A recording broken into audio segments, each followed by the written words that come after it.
Should we have a look at some business news? Why not on the programme? Joined here on set by Yuka Roya, who's with us today. Yuka, you're starting with global trade, aren't you? China issuing pretty tough warning after the latest round of trade talks with the US. Oh, that's right. That comes after talks between the US Commerce Secretary and China's Vice Prime Minister ended without a breakthrough, with Beijing insisting that its attitude towards rectifying trade imbalance remains unchanged. Beijing, though, the government issued a statement afterwards saying any recent trade achievements, such as China's promise to step up its purchase of American products, won't take effect if Donald Trump follows through on his threat to tax $50 billion worth of Chinese goods. Here's one analyst's take on the Chinese stance.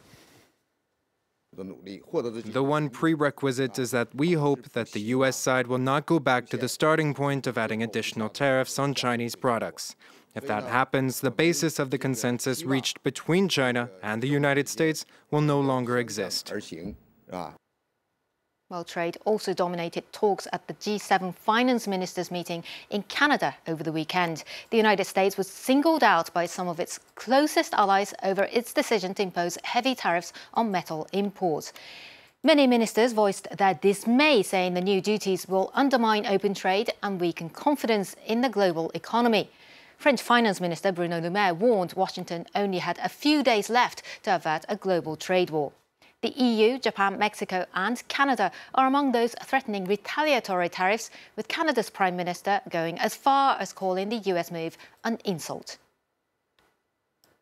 The President and the administration have decided that Canadian steel and aluminum is a national security threat to the United States. Now, first of all, the idea that our soldiers who had fought and died together on the beaches of World War II, in the mountains of Afghanistan, and have stood shoulder to shoulder in some of the most difficult places in the world, that are always there for each other, somehow this is insulting to them. That was the Canadian Prime Minister, Justin Trudeau. Now, trade tensions are set to remain the market's focus this week, but mounting concerns don't seem to be affecting stock markets much so far. Here in Europe, major indices opened in positive territory, as you can see, all with the Frankfurt DAX up almost 1%. This follows an earlier trend in Asia. Shares in Italy and Spain, meanwhile, are also trading comfortably, even better than the rest of Europe. As concerns over political uncertainty eased. Earlier, Stephen Innes, chief analyst at Oanda Asia, described why investors seem unfazed by growing trade concerns.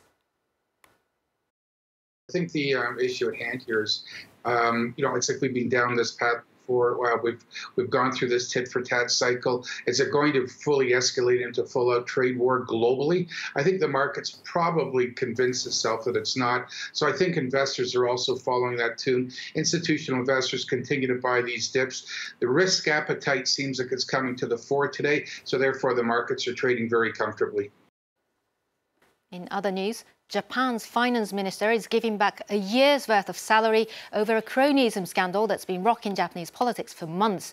His ministry has just announced the findings of an internal investigation, concluding that its former administrative head Nobuhisa Sagawa told staff to falsify documents on a controversial sale of state land to a school at a heavily discounted price. The Moritomo School was run by a personal friend of Prime Minister Shinzo Abe. Abe told Parliament that he would step down if his family was ever involved in that controversial sale. But his wife's name did come up in documents relating to the deal, leading to the falsifications. Also, German pharmaceutical giant Bayer says it will drop the name Monsanto when it takes over the US seeds and pesticides producer this week. Bayer expects to close the €54 billion deal on Thursday and is raising more funds by issuing new stocks.